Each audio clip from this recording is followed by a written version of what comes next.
Hello everyone, இன்றைக்கி நம்ம பார்க்க போகிறது சாப்டர் 3 ஸ்கோப்பிங். வாங்க லெசனுக்குள்ளே போகலாம். ஸ்கோப்பிங் அப்படின்னா என்ன அப்படின்னு ஃபஸ்ட் தெரிஞ்சுக்குவோம். ஸ்கோப் அப்படிங்கிறது வந்து ஒரு விஷயத்தோடைய விசிபிலிட்டியை தான் வந்து ஸ்கோப் அப்படின்னு சொல்லுவோம். ஃபார் எக்ஸாம்பிள், ஒரு பேராமீட்டர் எடுத்துக்கிறீங்க, இல்லை ஒரு வேரியபிள் எடுத்துக்கிறீங்கன்னா, அந்த வேரியபிள் எவ்வளோ தூரம் ஒரு ப்ரோக்ராமில் ஒர்க் ஆகும் அப்படிங்கிறது தான் ஸ்கோப் அப்படின்னு சொல்லுவோம். அதுதான் ஸ்கோப் ஆஃப் வேரியபிள்ஸ் அப்படின்னு சொல்லுவாங்க. ஃபங்க்ஷன்ஸ்க்கும் பொருந்தும், பேராமீட்டர்ஸ்க்கும் பொருந்தும். ஒரு பார்ட் ஆஃப் த ப்ரோக்ராம்லேருந்து இன்னொரு பார்ட் ஆஃப் த ப்ரோக்ராமுக்கு அதால் வேலை செய்ய முடியுமா, இல்லை ஒரு ஃபுல் ப்ரோக்ராம்லேயும் அதால் ஒர்க் ஆக முடியுமா, இல்லை பர்டிகுலராக ஒரு ஃபங்க்ஷனில் மட்டும்தான் வேலை செய்யுமா, அந்த மாதிரி விஷயங்கள் எல்லாம் தான் வந்து ஸ்கோப் அப்படின்னு சொல்லுவோம். அதாவது இப்போ இந்த சப்ஜெக்ட்டுக்கு ஸ்கோப் இருக்கா, எம்பிபிஎஸ் படிக்கலாமா, இன்ஜினியரிங்க்கு ஸ்கோப் இருக்கா அப்படின்னு கேட்போம் இல்லையா. அது மாதிரி தான் வந்து ஒரு ப்ரோக்ராமில் ஒரு வேரியபிளோ, ஒரு பேராமீட்டரோ, ஒரு ஃபங்க்ஷனோ ஒர்க் ஆகிறத பற்றி ஸ்கோப் அப்படின்னு சொல்லுவோம். அதுக்கு எவ்வளோ தூரம் சக்ஸஸ்ஃபுல்லாக அது ரீச் ஆகும், எவ்வளோ தூரம் அச்சீவ் ஆகும் அப்படிங்கிறது தான் ஸ்கோப் அப்படின்னு சொல்லுவோம். ஸ்கோப் வேரியபிளில் வந்து எப்படி டிக்ளேர் பண்ணுவாங்க அப்படின்னாக்கா ஈக்குவல் அப்படிங்கிறது தான். கோலன் வித் ஈக்குவல் சிம்பிள், இதுதான் அந்த simple, colon with equal. Okay, இது கொடுத்தோம் அப்படின்னாக்கவே வந்து ஒரு சாதாரண வேரியபிள் தான் இல்லையா, அது வந்து ஸ்கோப் அப்படின்னு சொல்லுவோம். இந்த வேரியபிளுக்கு ஒரு வேல்யூவும் அசைன் பண்ணியிருப்பாங்க, அவ்வளோதான். அதை வந்து ஒரு இன்ஸ்டன்ஸ் அப்படின்னு சொல்லலாம், இல்லைனா mapping of the particular value ஒரு ஆப்ஜெக்ட் மூலியமாகவோ ஒரு வேரியபிள் மூலியமாகவோ அதை வேல்யூவை வந்து மேப் பண்ணுவோம். அதுதான் வந்து ஸ்கோப் அப்படின்னு சொல்லுவோம். Okay, C the process of binding a variable name with an object is called mapping. Equal sign is used in programming languages to map the variable and object. எல்லா இடத்துலையுமே ஒரு வேல்யூவையோ ஒரு ஆப்ஜெக்டையோ மேப் பண்ணுறதுக்கு ஈக்குவல் சைன் யூஸ் பண்ணியிருப்போம். எக்ஸாம்பிளுக்கு என்ன சொல்லலாம்னா, இப்போ ஒரு கிளாஸ் நேம் எடுத்துக்கிட்டிங்கன்னா, கிளாஸ் நேம் அதுக்கு ஒரு ஆப்ஜெக்ட் க்ரியேட் பண்ணுறோம் அப்படின்னாக்கா ஈக்குவல் போட்டு தான் ஆப்ஜெக்ட் நேம் க்ரியேட் பண்ணியிருப்பாங்க. அதே மாதிரி ஒரு வேல்யூ கொடுக்குறோம் ஒரு வேரியபிள்கிட்ட, a is equal to 5 அப்படின்னோன்னா அந்த 5 வந்து வேல்யூ, அதுக்கு வந்து வேரியபிள் நேம் டிக்ளேர் பண்ணியிருப்போம் ஏ அப்படிங்கிறது. அதுதான் வந்து மேப்பிங் அப்படின்னு சொல்லுவாங்க. அதுதான் வந்து ஸ்கோப்பும். ஓகே, இதை வந்து நேம் ஸ்பேஸ் அப்படின்னு கூட சொல்லலாம். நேம் ஸ்பேஸ் என்ன அப்படின்னாக்கா, அது வந்து ஒரு கண்டென்ட், அதாவது ஒரு பாக்ஸ் மாதிரி. அந்த பாக்ஸில் தான் அந்த வேல்யூவையோ அந்த வேரியபிளுக்கு கரஸ்பாண்டிங்காக இருக்கிற ஒரு ஆப்ஜெக்டையோ நம்ம வந்து சேவ் பண்ணி வச்சுருப்போம். அதுக்கு பேர் வந்து நேம் ஸ்பேஸ் அப்படின்னு சொல்லுவோம். அதை கண்டெய்னர் அப்படின்னும் சொல்லலாம். ஓகே, ஸோ இங்கே பார்த்தீங்கன்னா a is equal to 5, b is equal to a அப்படின்னு ஃபஸ்ட்டு மேப் பண்ணியிருக்கோம். ஓகே, இப்போ வேல்யூ என்ன பண்ணால் ஏக்கு வந்து வேல்யூ 5 கொடுத்துருக்காங்க, பிக்கான வேல்யூ என்னென்னா a. ஸோ இப்போ ஏங்கிறது ஒரு வேரியபிள் அப்படிங்கிறதால ஏவோட வேல்யூ வேறு எங்கேயாவது இருக்கான்னு செக் பண்ணோம். எஸ், ஏவோட வேல்யூ இந்த இடத்துல இருக்குது. So a is equal to 5, அப்போ b is equal to 5 தான் அப்படின்னு அசியூம் பண்ணிக்கும். இது ஒரு டைப் மெத்தட். ஸோ அது வந்து இந்த மாதிரி மேப்பிங். ஏக்கு ஃபஸ்ட்டு வேல்யூ 5ன்னு கொடுத்துருப்பாங்க, b is equal to aன்னு கொடுத்துருக்கோம். அப்போ a வந்து இன்டெரக்டாக என்ன, b வந்து இன்டெரக்டாக என்னத்தை மென்ஷன் பண்ணுது அப்படின்னா 5. So a equal to 5, b is equal to 5 அப்படின்னு கொடுத்துருக்கோம். இதுவே now listen here. இப்போ இங்கே பார்த்தீங்கன்னா a is equal to 5, b is equal to a is equal to 3 அப்படின்னு கொடுத்துருக்காங்க இல்லையா. ஸோ இப்போ first a equal to 5, so memory அலோகேஷனில் ஏக்கு வந்து வேல்யூ 5 அப்படின்னு அலாட் ஆகிருக்கும் அதோட மெமரியில் போய். இப்போ b is equal to aன்னு கொடுக்குறப்ப பியில் இப்போ வேல்யூ வந்து ஏவோடது இருக்கணும் அப்படிங்கிறதால ஏவோட வேல்யூ என்ன 5. So b is equal to 5 அப்படின்னு வந்துடும். இப்போ மறுபடியும் என்ன பண்ணுறோம், a is equal to 3 அப்படின்னு சேஞ்ச் பண்ணியிருக்காங்க. இதனால் வேல்யூ வந்து நமக்கு சேஞ்ச் ஆகும் அப்படின்னா a is equal to 3ன்னு மட்டும்தான் மாறும். பியோட வேல்யூவை போய் சேஞ்ச் பண்ணாது. ஏன் அப்படின்னாக்கா பிக்கான வேல்யூவை அசைன் பண்ணுறப்ப அதோட வேல்யூ வந்து 5 தான். ஸோ அந்த வேல்யூ தான் வருமோ இல்லையோ, செகண்டாக நீங்கள் சேஞ்ச் பண்ணதுக்கப்புறம் இருக்கிற வேல்யூவை போய் மறுபடியும் பியில் சேஞ்ச் பண்ணுமானா கண்டிப்பாக கிடையாது. அதுதான் ஸ்கோப் அப்படின்னு சொல்லுவோம். இது எப்படி சக்ஸஸ்ஃபுல்லாக மூவ் ஆகணும் அப்படிங்கிறது தான். ஸோ இப்போ ஏவோட வேல்யூ ஒரிஜினலாக பார்த்தீங்கன்னா 3, பியோட ஒரிஜினல் வேல்யூ வந்து 5. ஏற்கனவே ஏவோட வேல்யூ 5, பியோட வேல்யூ 5ன்னு அசைன் ஆகியிருக்கும். இப்போ நீங்கள் ஏவோட வேல்யூவை 3ன்னு சேஞ்ச் பண்ணிங்கன்னா ஏவோட வேல்யூ மட்டும்தான் 3ன்னு சேஞ்ச் ஆகும், பியோட வேல்யூ தனியாக சேஞ்ச் ஆகாது. Okay, next one is LEGB rule, local enclosed global built in rule. Okay,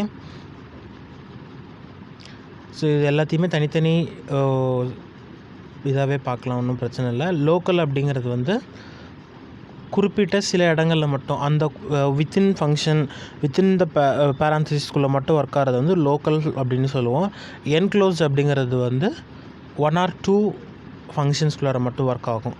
இதுவே குளோபல் அப்படிங்கும்போது மொத்தமாக ஃபுல் ப்ரோக்ராம்லேயும் ஒர்க் ஆகிற மாதிரி எல்லா இதுவுமே குளோபலாக ஒர்க் ஆகிறதுக்கு. நெக்ஸ்ட்டு பில்டின் அப்படிங்கிறது வந்து ரிசர்வ்டு ஃபங்க்ஷன்ஸ் இருக்குது இல்லையா, ஏற்கனவே யூஸ் பண்ணுறதுக்குன்னு செஞ்சு வச்சுருக்கிற ஃபங்க்ஷன்ஸ் எல்லாத்தையும் யூஸ் பண்ணுறது ரிசர்வ்டு, அதை வந்து பில்டின் அப்படின்னு சொல்லுவோம். ஓகே, இப்போ இது எல்லாத்தையுமே தனித்தனியாக பார்க்கலாம். இந்த லெசன் வந்து ரொம்ப குட்டியான லெசன். இந்த 4 டாபிக் முடிஞ்சிச்சு அப்படின்னாக்கா எக்ஸ்ட்ரா 2 டாபிக் தான், அதோட இந்த lesson over.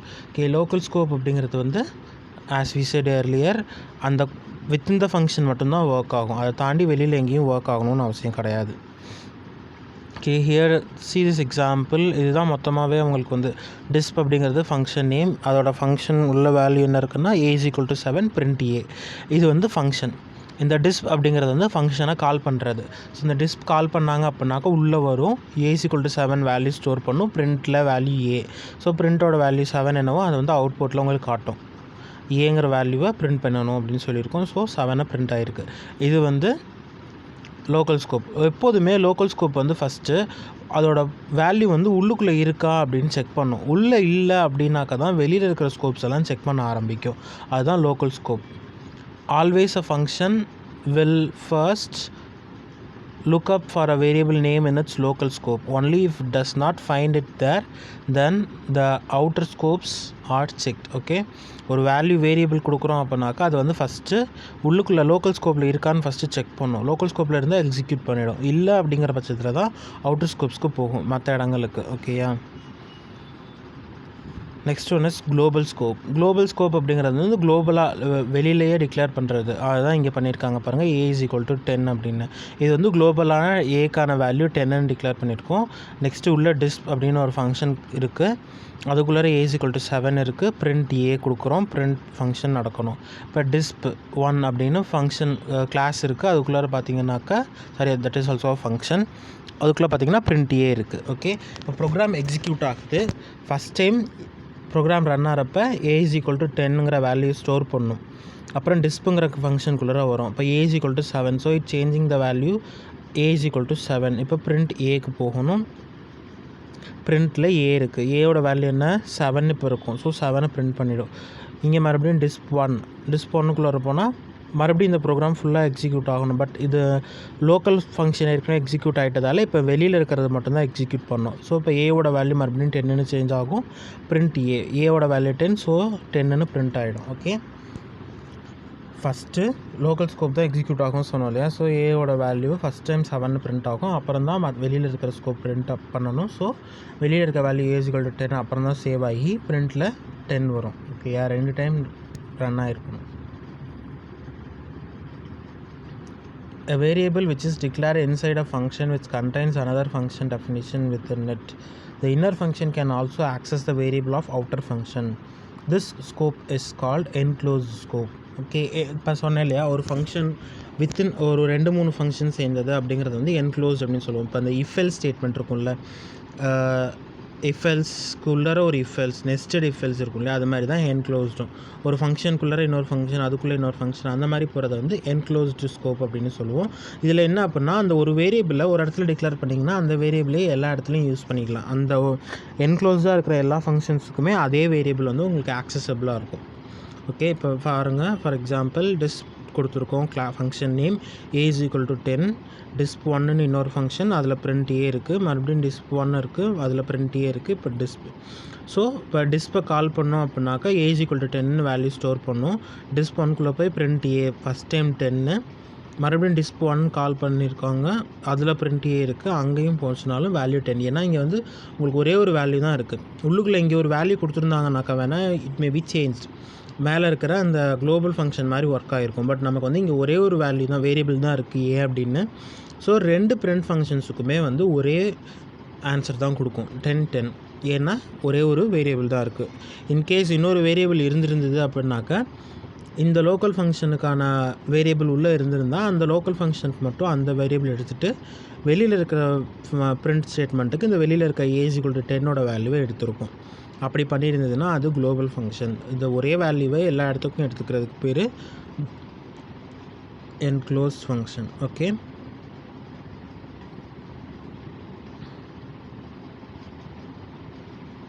next one is built-in scope. Okay, the last topic of the LEGB rule வந்து பில்ட்-இன் ஸ்கோப். இது என்ன அப்படின்னாக்கா, உங்களுக்கு ஏற்கனவே நம்ம வந்து நிறைய ஃபங்க்ஷன்ஸை ப்ரீடிஃபைன்டாக வந்து டைப் பண்ணி சேவ் பண்ணியிருப்பாங்க சாஃப்ட்வேர்ஸ்லேயே. என்ன சொல்கிறது, இப்போ date, random function, date function, upper to lower, இந்த மாதிரி நிறைய ஃபங்க்ஷன்ஸ் இருக்குது குட்டி குட்டியாக. அந்த சின்ன சின்ன ஃபங்க்ஷன்ஸ் எல்லாமே வந்து ஏற்கனவே பில்ட்-இன்டாக வந்து சேவ் பண்ணி தான் இருக்கும். இப்போ இன்ட் அப்படிங்கிறது வந்து ரிசர்வ்டு டேட்டா டைப்புக்கான யூஸ் பண்ணுற கீவேர்டு அப்படின்னு சொல்கிறோம் இல்லையா, அது மாதிரி இந்த மாதிரி ஃபங்க்ஷன்ஸுக்கெல்லாம் வந்து ஏற்கனவே டைப் பண்ணி சேவ் பண்ண ஒரு நேம் இருக்கும். இப்போ ரேண்டம் அப்படிங்கிற நேம் எடுத்துட்டிங்கன்னா அந்த வந்து ரேண்டம் ஃபங்க்ஷனோட நேம். இப்போ நீங்கள் அதை எங்கே எழுதணும் அப்படின்னா, ப்ரோக்ராமோட ஸ்டார்டிங் லைன்லேயே அந்த ஃபங்க்ஷனை கால் பண்ணிக்கணும். அப்போ தான் அது உள்ளுக்குள்ளே நீங்கள் எங்கெல்லாம் யூஸ் பண்ணுறீங்களோ அந்த இடத்துலலாம் அதை ஒர்க் பண்ண வைக்க முடியும். ஓகே, அதை வந்து லைப்ரரி ஃபங்க்ஷன்ஸ் அப்படின்னு சொல்லலாம். அந்த மாதிரி ஃபைல்ஸ் எல்லாம் வந்து லைப்ரரி ஃபைல் அப்படின்னு சொல்லி அந்த இடத்துல சேவ் பண்ணி வச்சுருப்பாங்க ஃபங்க்ஷன்ஸ் எல்லாத்தையுமே. உங்களுக்கு எப்போ தேவைப்படுதோ அப்போ அந்த டைமில் கால் பண்ணிக்க முடியும். ஓகே, அதுதான் வந்து பில்ட்-இன் ஸ்கோப், பில்ட்-இன் ஃபங்க்ஷன்ஸ் அப்படின்னு சொல்லலாம். நெக்ஸ்ட் ஒன் வந்து மாடியூல்ஸ். மாடியூல் அப்படிங்கிறது வந்து ஒரு பெரிய ப்ரோக்ராமை குட்டி குட்டியாக பிரிக்கிறது. ஃபங்க்ஷனோட இன்னொரு நேம் மாடியூல் அப்படின்னு கூட சொல்லலாம். குட்டி குட்டியாக நம்மளோட ப்ரோக்ராமை வந்து பார்ட்டாக பிரிச்சுட்டு அந்த குட்டி பார்ட்டை மட்டும் தனியாக எக்ஸிக்யூட் பண்ணி ஒர்க் பண்ண வைக்க முடியும். அது ரன் ஆகி அதுக்குன்னு ஒரு அவுட்புட் கொடுக்கும். ஓகே, அதுதான் வந்து மாடியூல்ஸ் அப்படின்னு சொல்லுவோம். இந்த மாடியூல்ஸ்க்கு கேரக்டரிஸ்டிக்ஸ் இருக்குது. Okay, one of the important 5 mark question in this chapter, characteristics of modules. இந்த மாடியூல் என்ன பண்ணும் அப்படிங்கிறது தான் வந்து கேரக்டரிஸ்டிக்ஸில் இருக்கும். ஃபர்ஸ்ட் பாயிண்ட் என்ன அப்படின்னா, module contains instructions, processing logic and data. அந்த மாடியூல் என்னெல்லாம் இருக்கலாம் அப்படின்னா, டேட்டா இருக்கலாம், எப்படி ப்ராசஸ் பண்ணணும் அப்படிங்கிற இன்ஸ்ட்ரக்ஷன்ஸ் இருக்கும், அதே மாதிரி அதுக்கான லாஜிக்ஸ் இருக்கும். என்னென்ன மாதிரியான ஃபங்க்ஷன்ஸ் பண்ணுறோம், ஒரு அடிஷன் பண்ணுறோமா, ஒரு ஆர்டர் ஈவென்ட் ப்ரோக்ராம் பண்ணுறோம் அப்படின்னா அதோட லாஜிக் வந்து அந்த இடத்துல இருக்கும் மேபி. ஸோ நெக்ஸ்ட் ஒன் வந்து module can be separately compiled and stored in library. ஒவ்வொரு மாடியூலையும் தனியாக கம்பைல் பண்ண முடியும் நம்மளால். அது எல்லாத்தையுமே வந்து லைப்ரரியில் சேவ் பண்ண முடியும். ஸோ தட் அது வந்து ஒரு ரிசர்வ்டு ஃபங்க்ஷனாக மாறி அதுக்கப்புறம் நம்ம எப்போல்லாம் யூஸ் பண்ணணும்னு நினைக்கிறோமோ அப்போல்லாம் அந்த மாடியூல் நேம் கொடுத்து கால் பண்ணிக்க முடியும். The third point is module can be included in a program. ஒரு ப்ரோக்ராமில் அந்த மாடியூலை மட்டும் தனியாக எடுத்து எக்ஸ்ட்ராவாக இன்க்ளூட் பண்ணிக்க முடியும், which is also applicable and possible. The fourth point is module segment can be used by invoking a name and some parameters. அதை எப்படி இன்வோக் பண்ணுறோம் அப்படின்னாக்கா with help of its name. இப்போ ரேண்டம் ஃபங்க்ஷனோட நேம் வந்து random அப்படின்னே இருக்கும். So அந்த ரேண்டம்ங்கிற நேம் கொடுத்தீங்க அப்படின்னாலே போதும், ஆட்டோமேட்டிக்காக அந்த மாடியூல் வந்து எக்ஸிக்யூட் ஆக ஆரம்பிச்சிடும். In some of the programs சில இடங்களில் பேராமீட்டர்ஸ் பாஸ் பண்ணுற மாதிரியான ப்ரோக்ராமாக அதை எழுதியிருப்பாங்க. ஸோ அந்த பேராமீட்டர்ஸ் நம்ம பாஸ் பண்ணுவோம். ஓகே, நெக்ஸ்ட் ஒன் வந்து module segments can be used by other modules. ஒரு மாடியூலில் இன்னொரு மாடியூல்குள்ளரையும் உங்களால் ஒர்க் பண்ண வைக்க முடியும், யூஸ் பண்ண முடியும். ஓகே, இதுதான் வந்து கேரக்டரிஸ்டிக்ஸ் ஆஃப் மாடியூல்ஸ் அப்படின்னு சொல்லுவோம். நெக்ஸ்ட் வந்து benefits of using modular programming. என்ன பெனிஃபிட் இந்த மாடுலர் ப்ரோக்ராமிங் யூஸ் பண்ணுறதால அப்படின்னாக்க, less code to be written. ஏற்கனவே மாடியூல் இருக்கிறதால அதை யூஸ் பண்ணி எழுதுகிற ப்ரோக்ராமில் இந்த மாடியூலுக்கான லைன்ஸ் எல்லாம் கம்மியாகிடும். டேரெக்டாக அதோட நேம் மட்டும்தான் கால் பண்ண போகிறோம். ஒரு 10 லைன் ப்ரோக்ராம்னா 10 லைனையும் யூஸ் பண்ண போகிறதில்ல, அதோட நேம் மட்டும்தான். ஸோ ஒரு லைனை அதை ரெடியூஸ் பண்ணிவிடுவோம். So less code to be written. Single procedure can be developed for reuse, eliminating the needs to retype the code many times.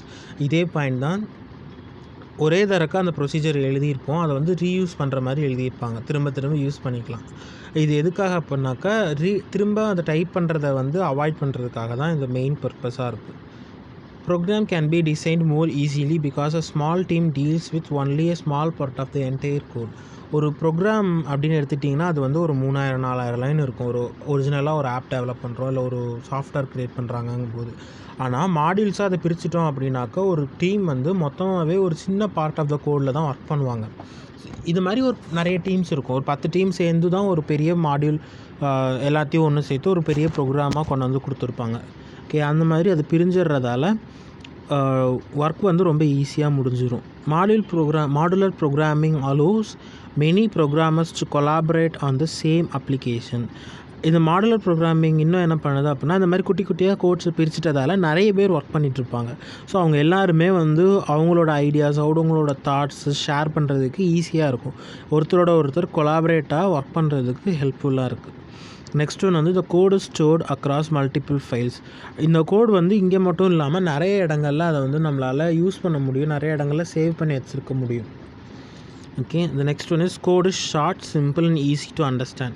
Code வந்து ரொம்ப சின்னதாக, அதாவது அந்த மாடுலர் ப்ரோக்ராமிங்க்கு மாடியூல்ஸ் க்ரியேட் பண்ணுறோங்கும்போது அது வந்து ரொம்ப ஒரு 1000 லைன் 2000 லைனுக்கு எழுத முடியாது கண்டிப்பாக. அதுக்குன்னு சர்டன் லிமிட் இருக்கும், இவ்வளோ தான் எழுதலாம், இந்தந்த மாதிரி பிரிச்சுக்கலாம் அப்படின்னு பிரிச்சுருப்பாங்க. ஸோ கண்டிப்பாக அது வந்து சின்னதாக இருக்கும். அதேமாதிரி சின்னதாக இருக்கிறதால கண்டிப்பாக சிம்பிளாக இருக்கும், ஈஸியாக அண்டர்ஸ்டாண்ட் பண்ணிக்கிற மாதிரி இருக்கும். நெக்ஸ்ட் ஒன் வந்து errors can be easily identified as they are localise to be a subroutine or function.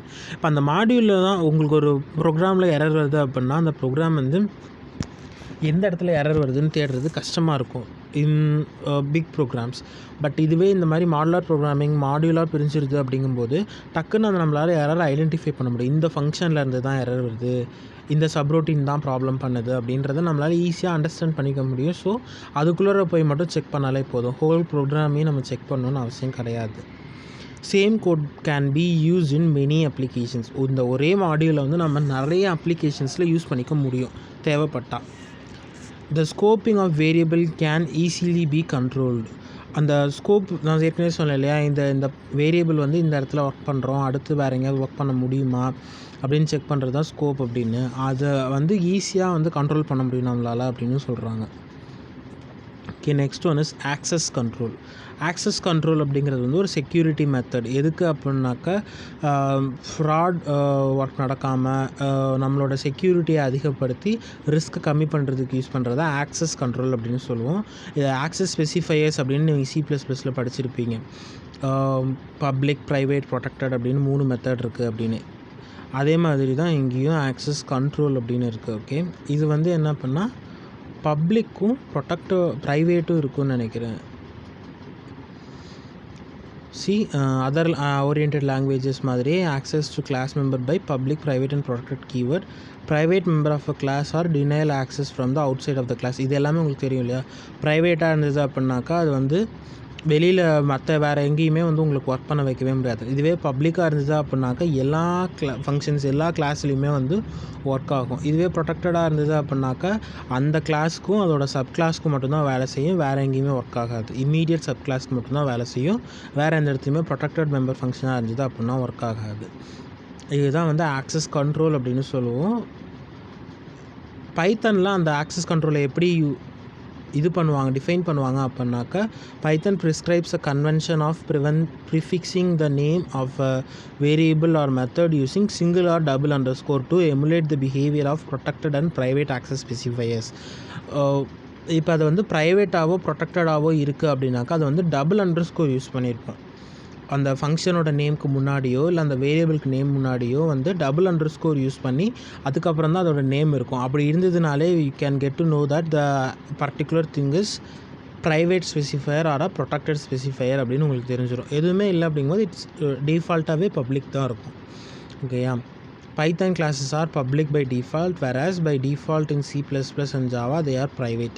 Okay, பைத்தனில் வந்து டிஃபால்ட் என்ன அப்படின்னாக்கா பப்ளிக். இதுவே C++ஆவோ ஜாவாவோ இருந்தால் டிஃபால்ட் வந்து ப்ரைவேட் அப்படின்னு சொல்கிறாங்க. பட் அதுவும் பப்ளிக்காக தான் ஒர்க் ஆகும் எல்லா இடத்துலையுமே.